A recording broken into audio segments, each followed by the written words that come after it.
Hello students, you are welcome to this channel. Today we are going to study about passive voice part 3.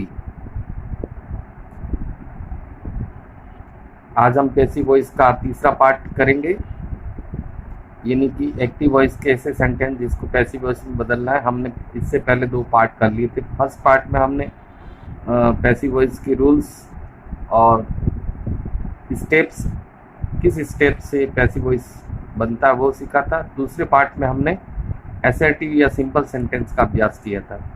तीसरा part जो है वो है interrogative sentence, यानी कि प्रश्नवाचक वाक्य। तो हमें ये सीखना है कि किस तरह से एक्टिव वॉइस का इंट्रोगेटिव सेंटेंस यानी क्वेश्चन मार्क वाला जो सेंटेंस है उसको पैसिव वॉइस में कैसे कन्वर्ट करते हैं। तो शुरू करते हैं आज का topic, active voice to passive voice interrogative sentence प्रश्नवाचक वाक्य पार्ट बी। तो हमें किसी भी इंट्रोगेटिव सेंटेंस का पैसिव बनाने के लिए 2 चीज़ें बहुत ही महत्वपूर्ण याद रखनी। बाकी सारे स्टेप्स वही काम आएंगे। जैसे सबसे पहले मेन वर्ब को आपको डिसाइड करना है। मेन वर्ब का नेक्स्ट आफ्टर मेन वर्ब जो भी वर्ड होता है वो ऑब्जेक्ट होता है, और मेन वर्ब जिसके साथ रहती है वो सब्जेक्ट होता है। तो यहाँ पर इस सेंटेंस को लेकर के पहला सेंटेंस है, does the boy throw the ball outside. तो ये मेन वर्ब है, अंडरलाइन की हुई है, लेकिन इसी के साथ और क्या चीज़ याद रखनी वो है इसकी हेल्पिंग वर्ब। सभी क्वेश्चन सेंटेंस के अंदर हेल्पिंग वर्ब होगी। जैसे इस सेंटेंस की बात करते हैं तो ये मेन वर्ब है, इसी के साथ ये हेल्पिंग वर्ब है। इसी तरह इसमें ये मेन वर्ब है और ये हेल्पिंग वर्ब है। इसी तरह ये मेन वर्ब है और ये हेल्पिंग वर्ब है। इसी तरह ये मेन वर्ब है और ये इसकी हेल्पिंग वर्ब है। तो सभी सेंटेंस में आपको मेन वर्ब और हेल्पिंग वर्ब को टारगेट करना है। ऐसा किस लिए अपन आगे सीखेंगे। तो पहला जो सेंटेंस उसमें वर्ब कौन सा हो गया, थ्रो है, और वर्ब के ठीक नेक्स्ट वर्ड होता है वो ऑब्जेक्ट होता है, और वर्ब जिसके साथ रहती है वो सब्जेक्ट होता है। तो हमें सबसे पहला काम कौन सा करना होता है कि ऑब्जेक्ट को कहाँ लिखना होता है। ऑब्जेक्ट लिखा जाता है at the place of subject. तो object at the place of subject in the ball जो है ऑब्जेक्ट, वो द बॉय सब्जेक्ट के स्थान पर आ जाएगा। तो ये बन गया द बॉय। अब आपको यहाँ रुकने की आवश्यकता है। जैसे ही हम ऑब्जेक्ट को सब्जेक्ट के स्थान पर लिख देते हैं, फिर मेन वर्ब चेंज करते हैं, यानी उसके बाद वर्ब को बदलना होता है, क्रिया का रूप बदलना होता है। तो यहाँ पर जो वर्ब है वो थ्रो है, लेकिन किसके साथ है, डज के साथ। तो ओनली थ्रो नहीं पढ़ना आपको, उसके साथ उसकी हेल्पिंग वर्ब भी पढ़नी। बस इसमें यही आपको ध्यान रखना है। तो थ्रो किसके साथ आया, डज के साथ। और डू डज या वर्ब की फर्स्ट फॉर्म एस फॉर्म का रूल क्या होता है, is are am plus third form. तो यहाँ पर हमें यूज़ करना है is are am plus verb का थर्ड फॉर्म। तो द बॉय के साथ क्या आएगा, इज, और कौन सी फॉर्म यूज होगी, थर्ड फॉर्म। तो जो हेल्पिंग वर्ब इज है वो, जैसा कि क्वेश्चन में भी हेल्पिंग वर्ब पहले दे रखी, तो आपको हेल्पिंग वर्ब कहाँ लिखनी है, सब्जेक्ट से पहले लिखनी है, और थर्ड फॉर्म थ्रो की जो थर्ड फॉर्म है थ्रोन, वो आपको सब्जेक्ट के बाद लिखनी है। यानी इज थ्रोन जो पहले सिंपल असर्टिव सेंटेंस में अपन यहाँ लिखते थे, उसमें हेल्पिंग वर्ब का एक पार्ट आपको आगे ले जाना है, और थर्ड फॉर्म यही रहेगी। फिर बाई डूअर इस वाक्य का कौन है, द बॉय। तो द बॉय आ जाएगा। अब सेंटेंस में क्या बचा है, आउटसाइड। तो ये हमें जो सेंटेंस में भाग नहीं लेता है उस चीज़ को हम पीछे लिख देते हैं, और क्वेश्चन मार्क लगेगा, क्योंकि ये इंट्रोगेटिव सेंटेंस है क्वेश्चन मार्क। तो ये ध्यान रखना है कि मेन वर्ब के साथ हेल्पिंग वर्ब पढ़ना जरूरी। हेल्पिंग वर्ब से हम आइडेंटिफाई कर पाएंगे कि कौन सा रूल इसमें अप्लाई होगा। सेकंड जो सेंटेंस है उसकी तरफ बढ़ते हैं। ये नहीं, ये वॉस वर्ब की फर्स्ट फॉर्म है, वर्ब है, मेन वर्ब हो गया, ये ऑब्जेक्ट हो गया, और सी यहाँ पर सब्जेक्ट हो गया। तो हमें क्या याद रखना है कि ऑब्जेक्ट को किसके स्थान पर लिखना, सब्जेक्ट के स्थान पर। यानी object should be written at the place of subject. The clothes जो है वो अपन यहाँ लिख देते हैं, द क्लॉथ्स। अब हमें ये ध्यान रखना, वर्ब क्वेश्चन मार्क जब भी होता है तो वर्ब के साथ आपको हेल्पिंग वर्ब भी पढ़ना जरूरी है। तो डज वॉश, तो डज में डू डज वर्ब की फर्स्ट फॉर्म एस फॉर्म में वही रूल काम करता है, is are am plus verb की थर्ड फॉर्म का। तो यहाँ पर भी is are am plus third form use करेंगे, लेकिन क्लॉथ्स है प्लूरल है तो कौन सा यूज होगा, आर और थर्ड फॉर्म यूज होगा। तो वो हेल्पिंग वर्ब आपको सब्जेक्ट से पहले लिखनी है। आर और वॉस की थर्ड फॉर्म क्या हो जाएगी, वॉस की। वर्ब बदलने के बाद बाई डूअर लिखते, बाई और सी का डूअर क्या बनेगा, हर। इन द मॉर्निंग ये रिमेनिंग बच गया तो ये वापस आपको पीछे लिख देना इन द मॉर्निंग। यानी कहने का मतलब यह है सॉरी क्वेश्चन मार्क, कहने का मतलब यह है कि हमें सिर्फ किसको टारगेट करना, वर्ब ऑब्जेक्ट और सब्जेक्ट को ही। ऑब्जेक्ट सब्जेक्ट के स्थान पर आ जाता है, वर्ब बदल दिया जाता है और सब्जेक्ट जो होता है वो बाई डूअर के रूप में कन्वर्ट हो जाता है। इसके अलावा सेंटेंस में आगे पीछे कुछ भी है तो वो उसी स्थान पर लिखा जाएगा। हम नेक्स्ट सेंटेंस की बात करते हैं। तो यहाँ पर मेन वर्ब ग्रीट है, एज एल्डर्स ऑब्जेक्ट हो गया और यू सब्जेक्ट है। तो हमें क्या करना, ऑब्जेक्ट किसके स्थान पर लाना, सब्जेक्ट के स्थान पर। तो सबसे पहले ये एल्डर्स यहाँ आ गया। अब ये जो ग्रीट वर्ब है वो किसके साथ है, हेल्पिंग वर्ब डू के साथ। तो यहाँ पर भी डू डज वाला या वर्ब की एस फॉर्म फर्स्ट फॉर्म का रूल काम करेगा, is are am plus verb की थर्ड फॉर्म। तो एल्डर्स के साथ क्या यूज होगा, आर और वर्ब का कौन सा फॉर्म, थर्ड फॉर्म। तो आर कहाँ यूज करेंगे, सब्जेक्ट से पहले, क्योंकि ये इंट्रोगेटिव सेंटेंस है। आर और थर्ड फॉर्म जो ऑलवेज है वो हमेशा वर्ब से पहले रहता है, तो ऑलवेज यहाँ लिख देंगे। एडवर्ब कोई भी होगा मेन वर्ब से पहले रहता है ऑलवेज। और ग्रीट का थर्ड फॉर्म क्या होता है, ग्रीटेड।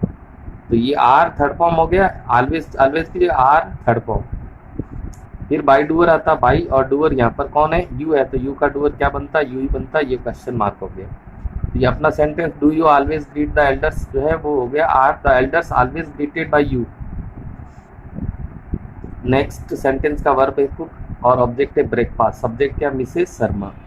तो हमें ऑब्जेक्ट कहाँ ले जाना है, at the place of subject. तो ऑब्जेक्ट आ जाएगा सब्जेक्ट के स्थान पर, यानी द ब्रेकफास्ट। जहाँ पर सब्जेक्ट लिखा हुआ है यानी कि मिसेस शर्मा, उसके स्थान पर हमने लिख दिया द ब्रेकफास्ट।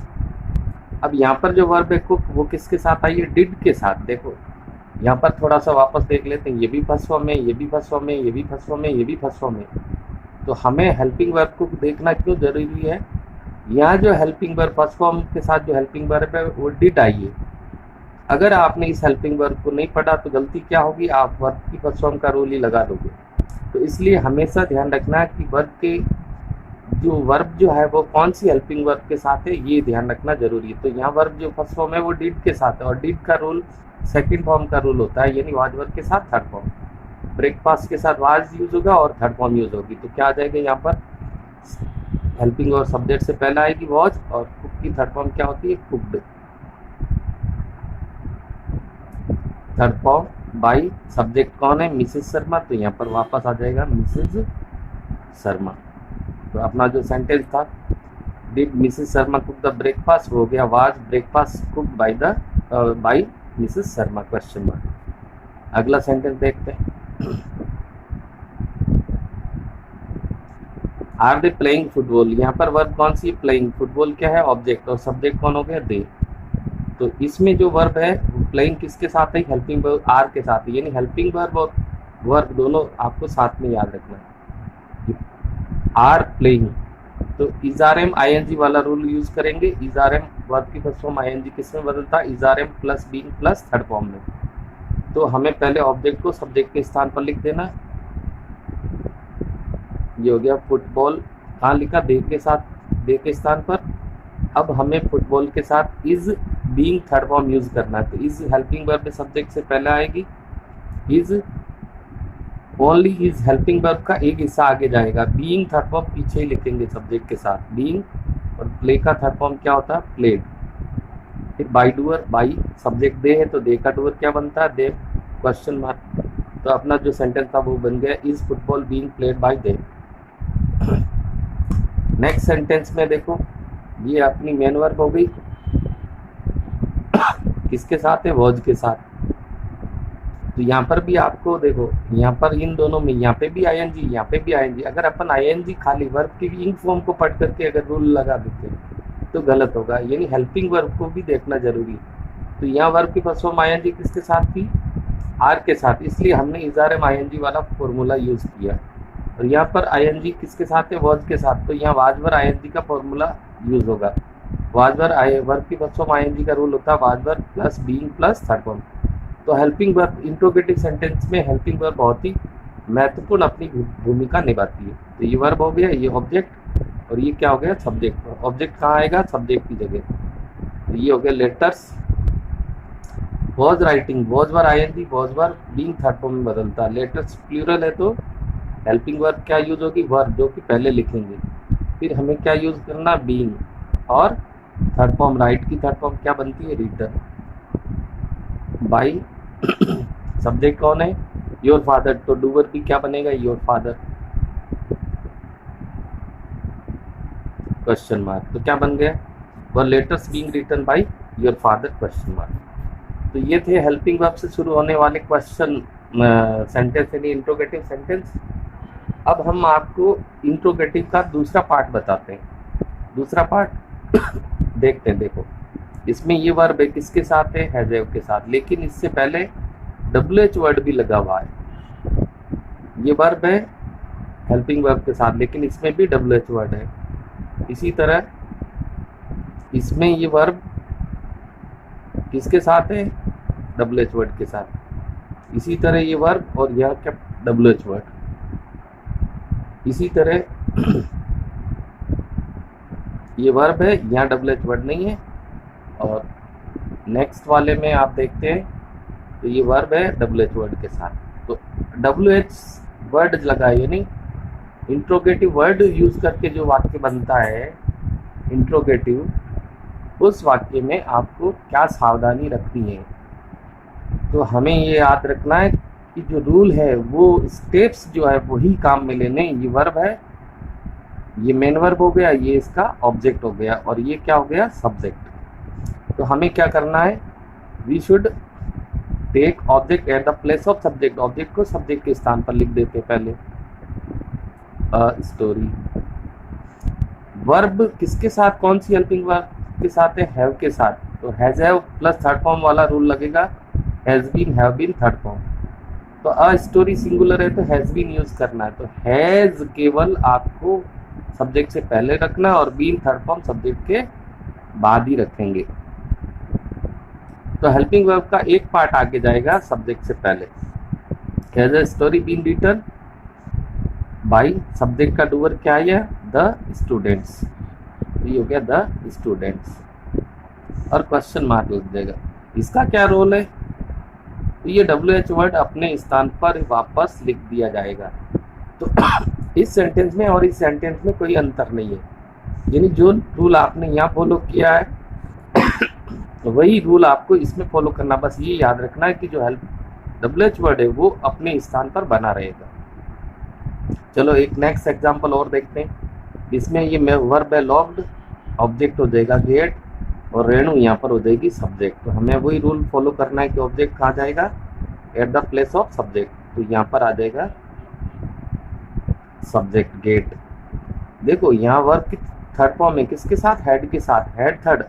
तो यूज करना हेड थर्ड का रूल। अब देखो कोई स्टूडेंट अगर इसको हेड को नहीं पढ़ता तो लॉक्ड एक अपने आप में सेकंड फॉर्म भी है, तो सेकंड फॉर्म वाला रूल लगा दिया तो गलत हो जाएगा। तो लॉक्ड यहाँ पर किसकी हेल्प, कौन सी हेल्पिंग वर्ब के साथ है, हेड के साथ। तो हेड थर्ड का रूल लगेगा, हेड बीन थर्ड फॉर्म।